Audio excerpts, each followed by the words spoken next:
గౌరవ జగన్మోహన్ రెడ్డి గారు 5 ఏళ్ళు ఈ రాష్ట్రానికి ముఖ్యమంత్రిగా పనిచేశారు. ఇప్పుడు 11 మంది ఆ పార్టీ శాసనసభ్యులతో ఒకరుగా ఆయన ఉంటున్నారు, పులివెందల నుంచి గెలిచి. ఈ రోజున పులివెందల, కడప జిల్లాలోని పులివెందల వాసులందరూ కూడా అసలు సిసలైన స్వాతంత్ర్యం మాకు వచ్చింది అని సంతోషపడుతున్నారు. కొంచెం పత్రికా సోదరులు కొంచెం అంటే చెబుతున్నాను. అది రేపు ఆగస్టు 15 79వ స్వాతంత్ర దినోత్సవాన్ని మనం జరుపుకోబోతున్నాం.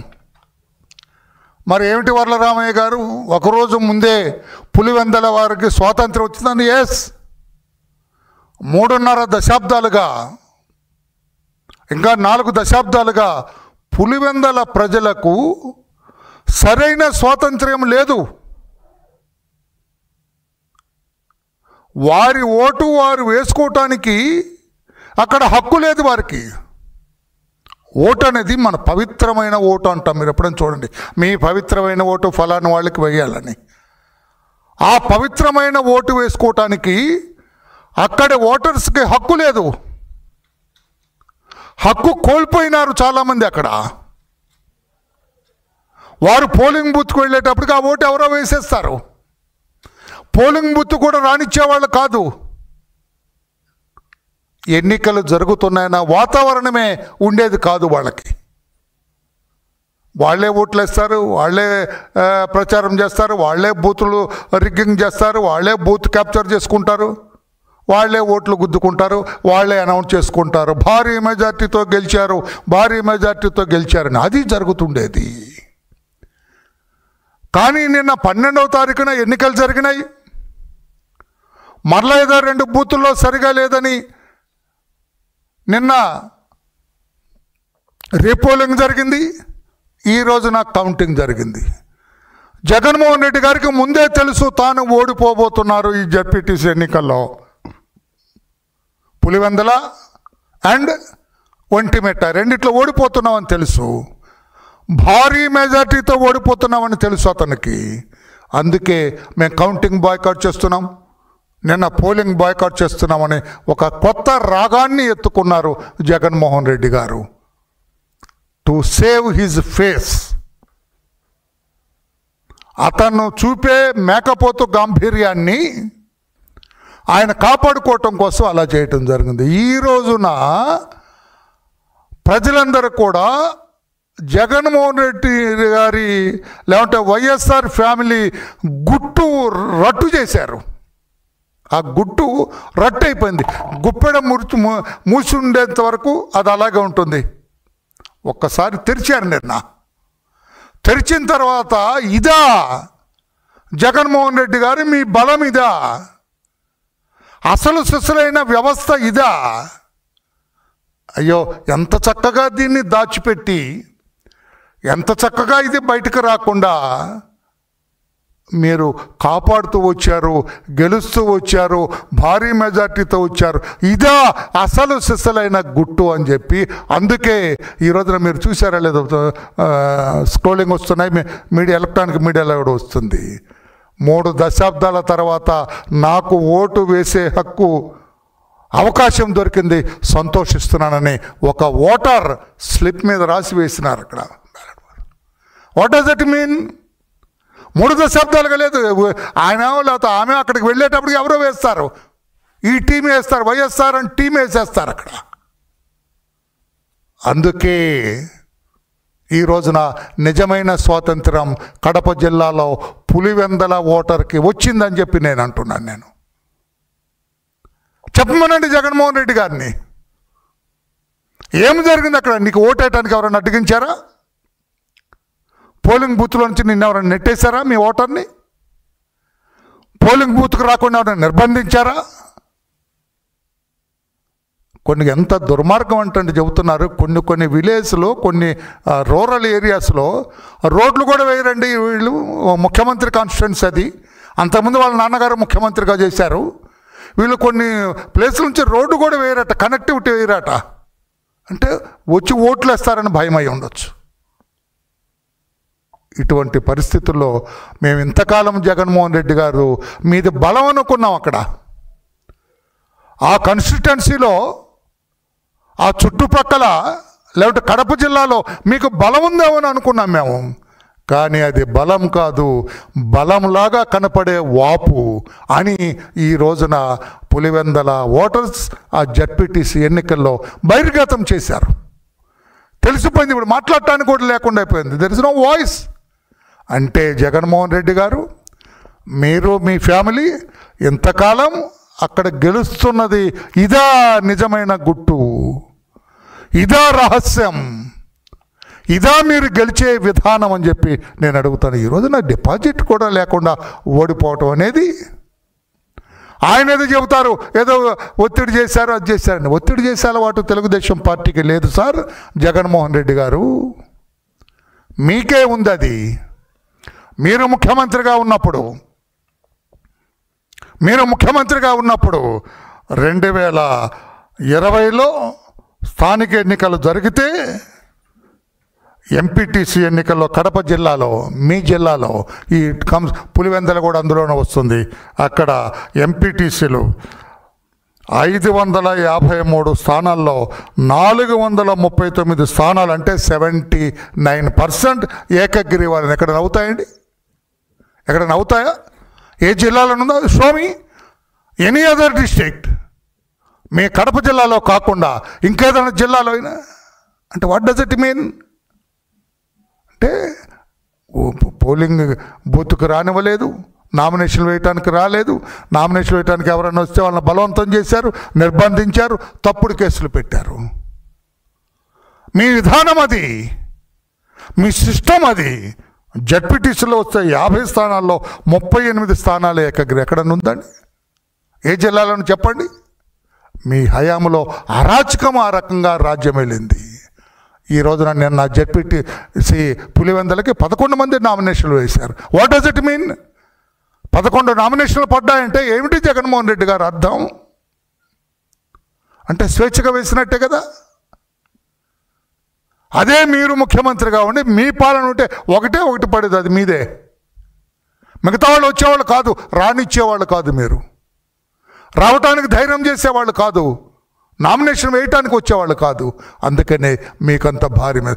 ఇప్పుడు చంద్రబాబు గారి ముఖ్యమంత్రిత్వంలో పోలీసు వ్యవస్థ, జిల్లా వ్యవస్థ అందరూ కూడా చట్టబద్ధంగా ప్రజాస్వామ్యయుతంగా పనిచేశారు కనుక ఈ రోజున మీకు డిపాజిట్ కూడా దక్కలేదని చెప్పి నేను తెలియజేస్తున్నాను. అందుకే నేను అంటున్నాను, ఈనాటి విజయం అది ప్రజాస్వామ్య విజయం. నేను తెలుగుదేశం పార్టీ విజయం అనేదానికంటే కూడా అది ప్రజాస్వామ్య విజయం, అది రాజ్యాంగ విజయం. అది డాక్టర్ బిఆర్ అంబేద్కర్ వ్రాసిన రాజ్యాంగం 3.5 దశాబ్దాలుగా అక్కడ ఓడిపోతూనే ఉంది. మీ అక్రమ మార్గాల వల్ల, మీ దౌర్జన్యం వల్ల, మీ దుర్మార్గం వల్ల, మీ ఫ్యాక్షనిజం వల్ల, మీ ఒత్తిడి వల్ల, మీ తప్పుడు దోవల వల్ల అక్కడ రాజ్యాంగం ఓడిపోతూనే ఉంది. 3.5 దశాబ్దాలుగా ప్రజాస్వామ్యం ఓడిపోతూనే ఉంది అక్కడ.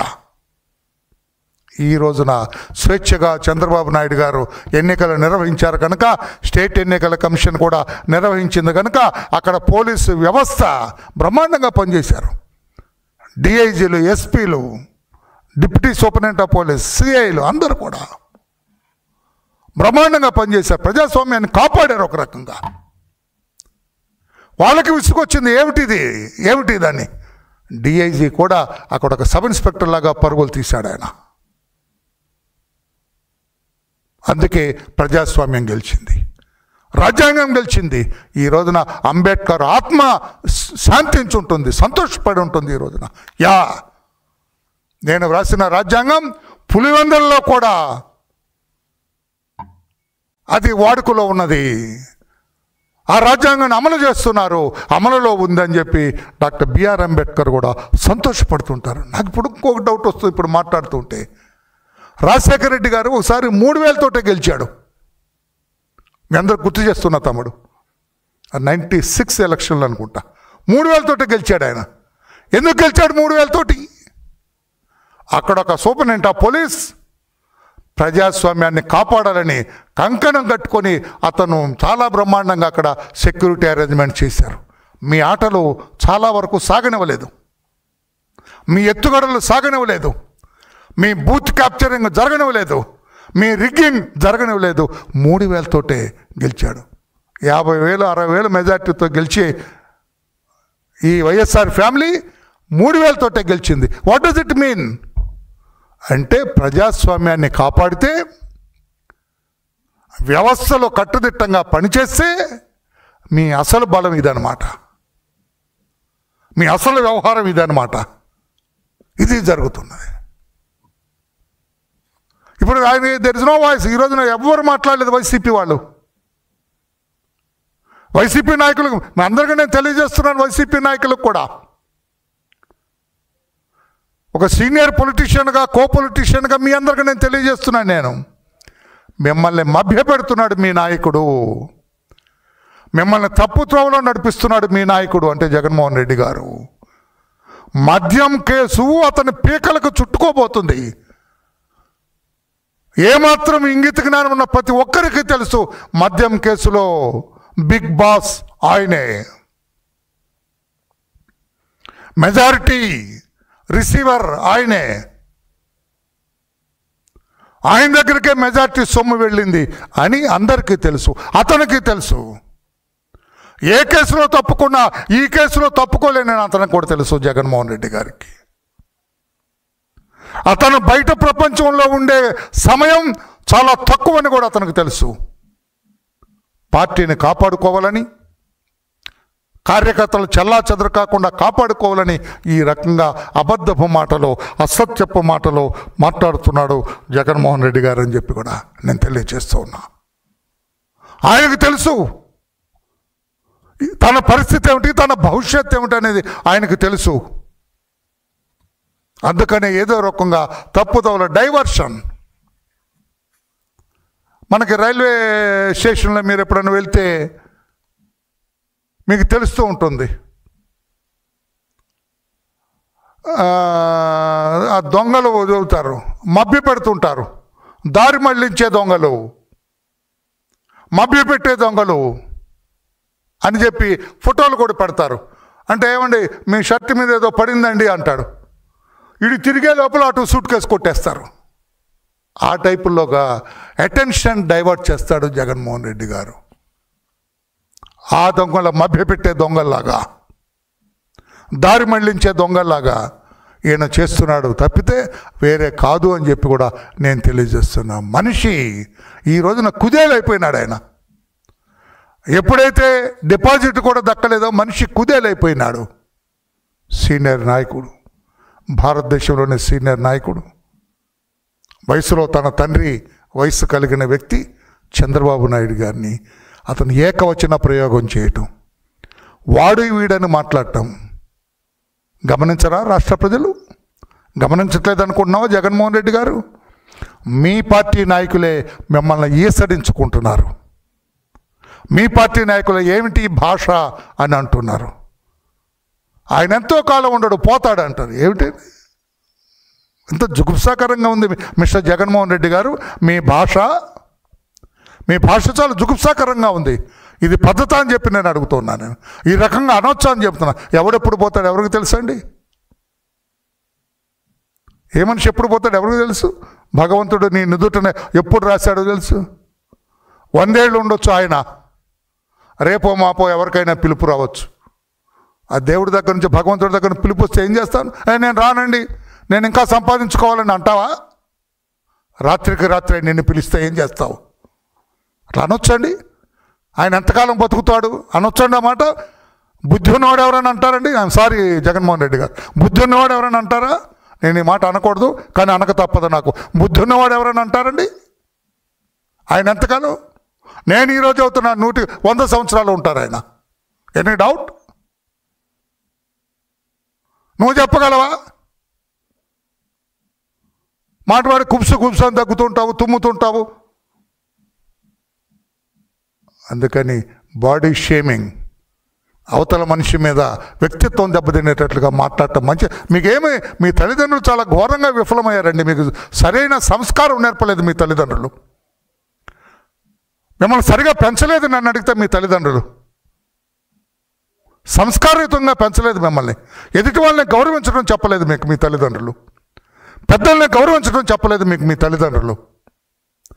భాష ఎలా ఉండాలో చెప్పలేదు మీకు. చదువుకోమని కూడా సరిగ్గా చెప్పలేదు మీకు మీ తల్లిదండ్రులు. లేకపోతే ఈ భాష చాలా జుగుప్సాకరంగా ఉందని చెప్పి కూడా తెలియచేస్తూ భవిష్యత్తులో మీ నాయకులందరికీ అరే అసలు బలం ఇదా మన నాయకుడిదని తెలిసిపోయిందని చెప్పి కూడా తెలియచేస్తూ భవిష్యత్తులో కూడా మీ భాష జాగ్రత్తగా మాట్లాడండి.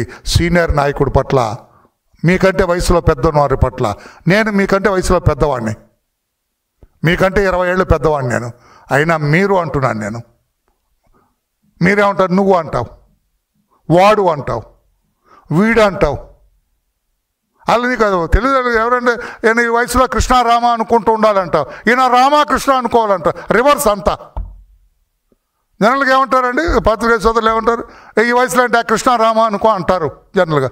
ఈయన రామకృష్ణ అనుకోండి అంటే రివర్స్ అన్నది. అటువంటి మిడిమిడి జ్ఞానంతో మాట్లాడొద్దు మిస్టర్ జగన్మోహన్ రెడ్డి గారు అని చెప్పి కూడా తెలియచేస్తూ 35 సంవత్సరాల తర్వాత పులివెందల ప్రజలకు స్వాతంత్రం వచ్చినందుకు ఆ ప్రజలందరినీ కూడా అభినందిస్తూ స్వేచ్ఛాయుత వాతావరణంలో జడ్పీటీసీ ఎన్నికలు నిర్వహించిన రాష్ట్ర ముఖ్యమంత్రి గౌరవ చంద్రబాబు నాయుడు గారికి, స్టేట్ ఎలక్షన్ కమిషన్ చైర్పర్సన్కి, వారి కమిషన్కి, అలాగే పోలీసు అధికారులకు ముఖ్యంగా కోయ ప్రవీణ్ గారు, అక్కడ ఎస్పీ అశోక్ గారు, అక్కడున్న బృందం మొత్తానికి కూడా నేను కృతజ్ఞతలు తెలియజేస్తూ నిన్న పోలింగ్ రోజున 12వ తారీఖున అతను అవినాష్ రెడ్డి ఎంపీ వ్యవహరించిన తీరు చాలా జుగుప్సకరంగా ఉంది. పోలీసు కస్టడీలో నుంచి పారిపోయి కార్యాలయంలో దాక్కొని తలుపులు తీయకుండా ఉండటం. ఈయన ఒక పార్లమెంటు మెంబర్ అండి, సిగ్గుచేటు. ఇతను చట్టాలు చేస్తాడండి దేశవ్యాప్తంగా. ప్రజలు ఎలా ఉండాలని చట్టాల నిర్దేశకుడు ఇతను.